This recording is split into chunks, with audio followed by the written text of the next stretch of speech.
آج کی مجلس کے لیے ہم نے دو تین سوالات آپ کی طرف سے اٹھائے ہیں۔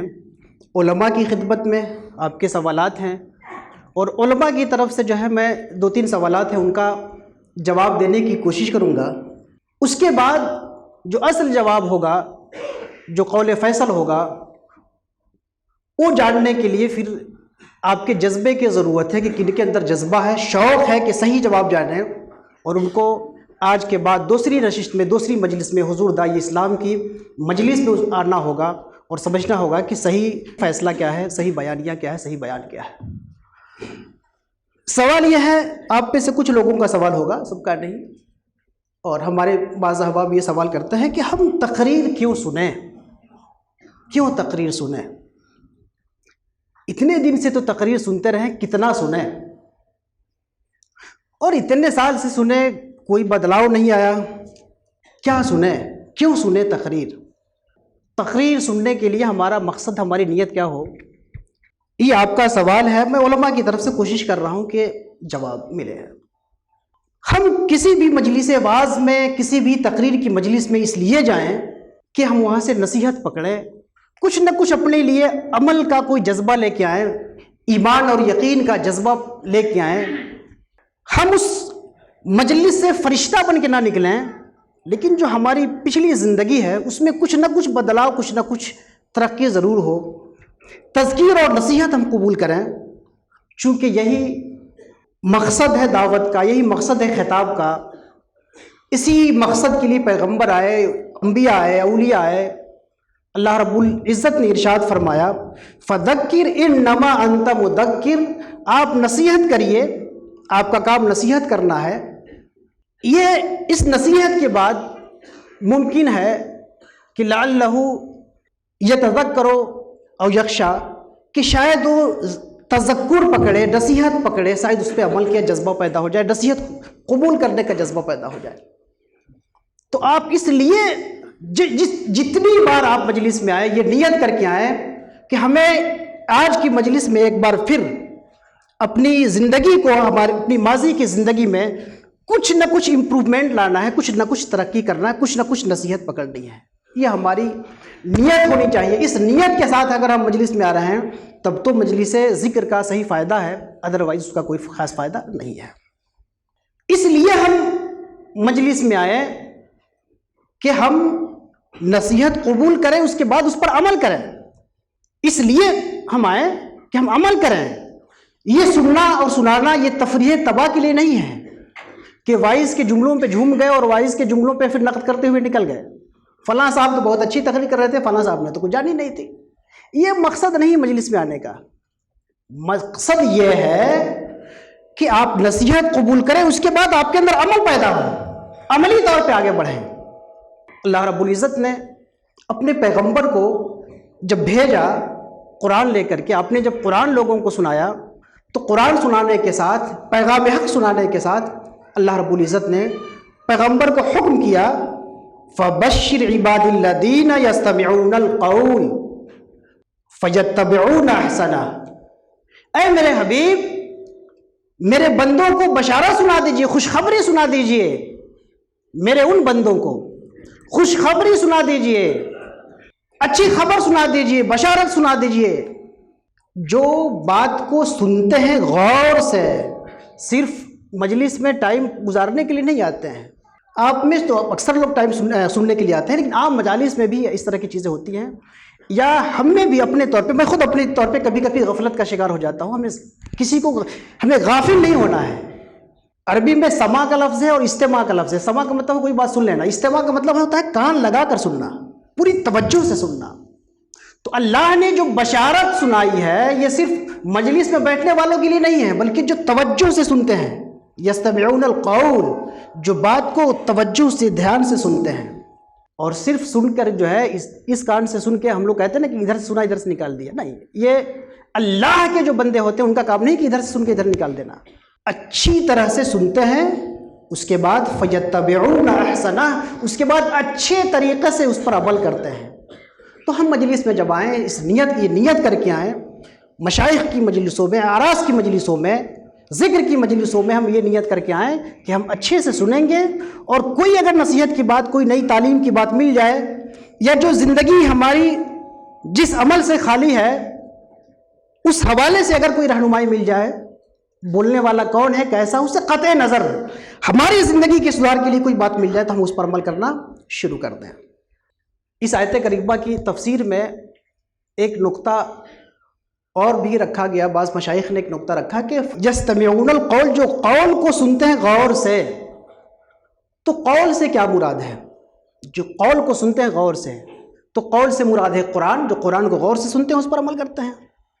ایک تفسیر ہے کہ قول سے مراد اچھی باتیں ہیں، واعظ و نصیحت کی اچھی باتیں ہیں، واعظ و نصیحت کی اچھی باتیں سنتے ہیں اور اس پر اچھی طرح سے عمل کرتے ہیں۔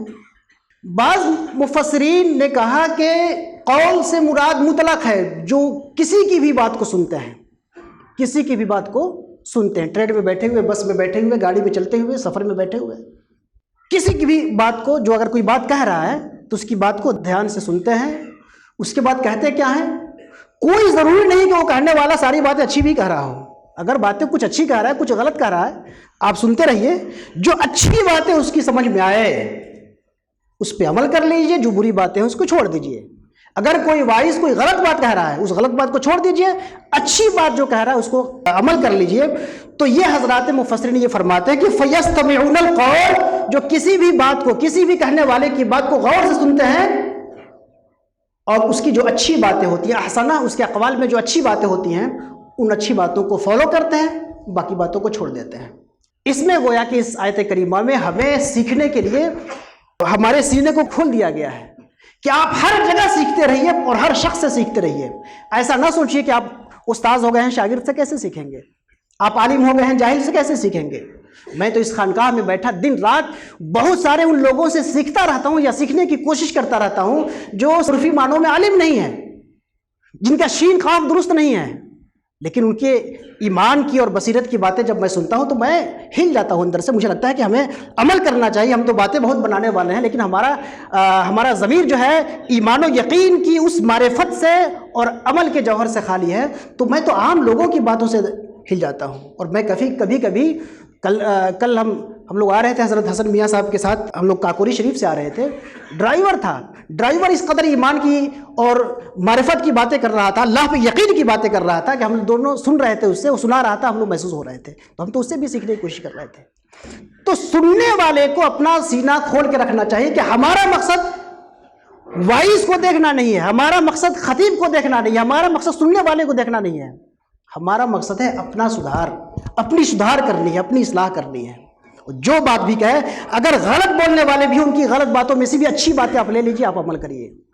تیسری نیت یہ ہے کہ ذکر کی مجلس میں جائیں خود مذکر بننے کے لیے، خود نصیحت دوسروں تک دعوت پہنچانے کے لیے، تاکہ ہم چلیں اس بار عرس میں، خانقاہ میں، مجلس میں، جلسہ میں کوئی اچھی بات ملے گی، ہم بے وقوف نہیں ہیں، کوئی جو اچھی چیز کو ہم راستے میں ضائع کر کے آئیں گے، نہیں، اس سے خود فائدہ اٹھائیں گے۔ جو بھی اچھی چیز ملے گی ہم اس سے پہلے خود فائدہ اٹھائیں گے۔ اچھی چیز ملی ہے، ہیرا جوہر ملا ہے، ہم اس کو ضائع کریں گے، ہم اس سے فائدہ اٹھائیں گے، اپنی زندگی میں ڈالیں گے۔ اور اس کے بعد ایسا نہیں ہے کہ ہم جو صرف عقل مند ہیں، عقل مند ہونے کے ساتھ ہم سخی ہیں، سخاوت کریں گے، اپنے دوسرے بھائیوں تک اس اچھی بات کو پہنچائیں گے۔ جو کچھ ہمیں نئی بات ملے گی، جو کچھ نئی بات ملے گی، ہم اس پر عمل کریں گے، اس سے نصیحت پکڑیں گے، اس پر عمل کریں گے اور دوسروں تک پہنچائیں گے۔ چونکہ آپ جانتے ہیں کہ یہ بات کہی جاتی ہے، بہت عام محاورہ ہے کہ اچھا خطیب وہی ہوتا ہے جو اچھا سامع ہوتا ہے، جو اچھی طرح سے سنتا ہے وہی اچھی طرح سناتا ہے، جو آج کا خادم ہوتا ہے وہی کل کا مخدوم ہوتا ہے، جو جتنی زیادہ خدمت کرے گا وہ اسی قدر زیادہ مخدوم بنے گا، جو جتنی توجہ سے سنے گا اس کے اندر اس بات کی اہلیت پیدا ہوگی کہ وہ دوسروں کو خانقاہ سے نکلنے کے بعد اس خانقاہ کی، قرآن کی، معرفت کی، حقیقت کی خوشبو کو دور تک پہنچاتا چلا جائے۔ تو اس لیے بھی ہم سنیں اچھی طرح سے، توجہ سے، تاکہ ہم دوسروں تک پہنچائیں۔ اللہ کے رسول صلی اللہ علیہ وسلم نے جب منی کی وادی میں اپنا آخری خطبہ دیا، آخری خطبہ دینے کے بعد بخاری کے الفاظ ہیں، آپ نے فرمایا فَلْيُبَلِّغِ